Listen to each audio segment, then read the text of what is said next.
তামান্না খুনের ঘটনায় পদক্ষেপ বিজেপি সরকারের। তামান্না খুনের ঘটনায় গ্রেফতার আরো দুজন। ধৃতদের নাম সাবির শেখ ও জিয়ারুল শেখ। মঙ্গলবার নবান্নে মুখ্যমন্ত্রী শুভেন্দু অধিকারীর সাথে দেখা করেন মৃত তামান্নার মা। সাথে ছিলেন বাম নেত্রী মীনাক্ষী মুখার্জি এবং ডোমকলের বাম বিধায়ক মোস্তাফিজুর রহমান।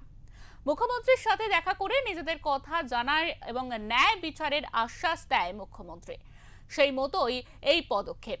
মঙ্গলবার রাতে নদিয়ার কালীগঞ্জ থানার পুলিশ সাবির শেখ এবং জিয়ারুল শেখকে গ্রেফতার করে। 2025 সালে নদিয়ার কালীগঞ্জে উপনির্বাচনের ফলাফল ঘোষণা হওয়ার পর তৃণমূলের বিজয় মিছিল থেকে ছোড়া বোমায় নিহত হয় শিশু তামান্না। সেই সময় মোট 24 জনের বিরুদ্ধে এফআইআর দায়ের করা হয়। তার মধ্যে 11 জনকে আটক করা হলেও অধরা ছিলেন মোট 13 জন। মঙ্গলবার বিধানসভায় বক্তব্য রাখতে গিয়েও মুখ্যমন্ত্রীর মুখে উঠে আসে অভয়াকাণ্ড থেকে তামান্না কাণ্ডের বিচারের প্রসঙ্গ। যেমন কথা তেমন কাজ। মঙ্গলে বিকালে হুঁশিয়ারি, রাতে গ্রেফতারি। বুধবার ধৃত দুজনকে আদালতে তোলা হবে বলে সূত্রের খবর।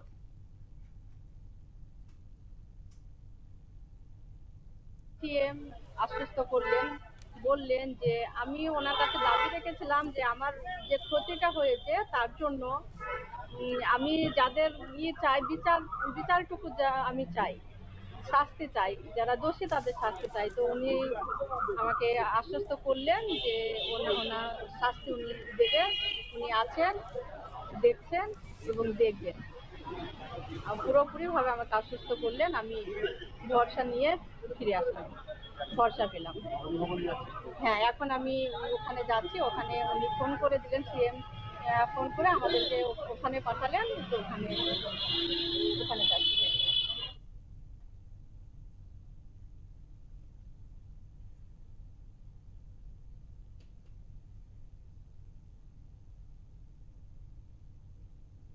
আমাদের সঙ্গে ইতিমধ্যে টেলিফোন লাইনে রয়েছেন আমাদের প্রতিনিধি নিলয় ভট্টাচার্য। নিলয়, তোমার কাছে জানতে চাইবো যে ইতিমধ্যে তামান্না খুনের যে ঘটনা ঘটেছিল 2025 সালে, তার এই ঘটনার পরিপ্রেক্ষিতে আরো দুজনকে গ্রেফতার করা হয়েছে। কি খবর রয়েছে শেষ পর্যন্ত, আমাদের বিস্তারিত জানাও। দেখো, এখনো পর্যন্ত জিয়ারুল শেখ ও সাবির শেখ নামে দুজনকে কিন্তু গ্রেফতার করেছে নদিয়ার কালীগঞ্জ থানার পুলিশ। ধৃতদের গতকাল মুখ্যমন্ত্রী শুভেন্দু অধিকারীর সাথে কিন্তু দেখা করে তামান্নার মা। অর্থাৎ তামান্নার মা দেখা করার 24 ঘন্টা না কাটতে কাটতেই কিন্তু মুখ্যমন্ত্রী যে আশ্বাস দিয়েছিল তামান্নার মা সাবিনা ইয়াসমিনকে, যে ধৃতরা কেউ ছাড়া পাবে না, ধৃতরা প্রত্যেকে তারা গ্রেফতার হবে এবং তাদের দৃষ্টান্তমূলক শাস্তি হবে, তার 24 ঘন্টা কাটতে না কাটতেই কিন্তু নদিয়ার রেজিনগর এবং পলাশিপাড়া, অর্থাৎ মুর্শিদাবাদের রেজিনগর আর নদিয়ার পলাশিপাড়া, দুই এলাকা থেকে কিন্তু দুজনকে গতকাল রাতে গ্রেফতার করে নদিয়ার কালীগঞ্জ থানার পুলিশ। এবং স্বাভাবিকভাবেই আর ধৃত দুজনকে কিন্তু তোলা হবে কৃষ্ণনগর জেলা আদালতে। ধৃত দুজনকে ইতিমধ্যেই গ্রেপ্তার করা নিয়ে মোট সংখ্যা দাঁড়ালো 13 জন। এর আগে কিন্তু 11 জনকে গ্রেপ্তার করেছিল নদিয়ার কৃষ্ণনগর পুলিশ জেলার কালীগঞ্জ থানার পুলিশ। তারপর কিন্তু আরো তাদের র্যাডারে রয়েছে প্রায় 10 জনের মতো। তারা কিন্তু এখনো পর্যন্ত পলাতক। তাদের খোঁজে কিন্তু রীতিমতো পুলিশ তল্লাশি যেমন চালাচ্ছে, এদিকে কিন্তু তামান্নার মৃত্যুর যে দোষীরা, তাদের গ্রেপ্তারের দাবি নিয়ে ক্রমাগত চাপ সৃষ্টি করছেন সাবিনা ইয়াসমিন, এমনকি তার বাম সংগঠন। আমরা দেখেছি গত পরশুদিনই কিন্তু বাম সংগঠন নদিয়া জেলার পুলিশ সুপারের কাছে গিয়ে তারা কিন্তু স্মারকলিপি জমা দেয় এবং দোষীদের গ্রেপ্তার কেন হচ্ছে না তার কৈফিয়ত কিন্তু জেলা পুলিশ সুপারের কাছ থেকে চায়। পুলিশ সুপার কিন্তু তাদের আশ্বাস দিয়েছে যে 20 দিনের মধ্যে বাকিদের গ্রেপ্তার করা হবে। তার কথার 72 ঘন্টা কাটতে না কাটতেই কিন্তু ফের গ্রেপ্তার হলো আরো দুজন। স্বাভাবিকভাবেই বলা যায়, একদিকে যেমন রাজ্যে পালাবদলের পর তৎপর প্রশাসন, অন্য দিক দিয়েও কিন্তু তৎপরতার সাথে কিন্তু পুলিশ গ্রেপ্তার করেছে আরো দুজনকে।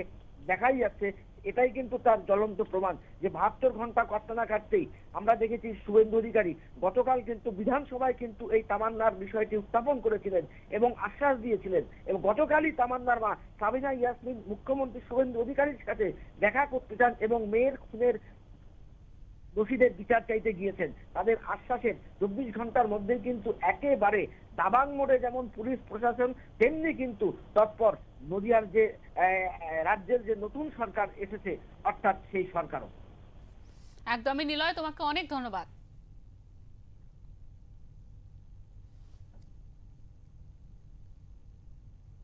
আপনারা নিশ্চিন্ত থাকবেন, আমরা অ্যারেস্ট করবো, ঠিক আছে?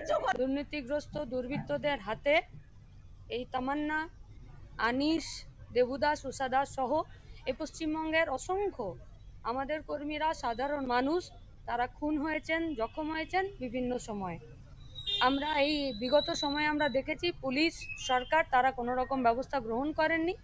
তাই এই সমস্ত অসমাপ্ত যে সমস্ত কেসগুলো ছিল, যেখানে বিচার পায়নি, খুনিদের শাস্তি হয়নি, আমরা সেই সমস্ত খুনিদের শাস্তি এবং বিচারের দাবিতে যাতে তারা যথাযথ শাস্তি পায়, সেই শাস্তির দাবিতেই আমরা আজকে মুখ্যমন্ত্রীর কাছে, আমাদের বিধায়ক বলেছেন, ডোমকলের কমরেড মুস্তাফিজুর রহমান, তিনি বলেছেন আমরা সময় পেয়েছিলাম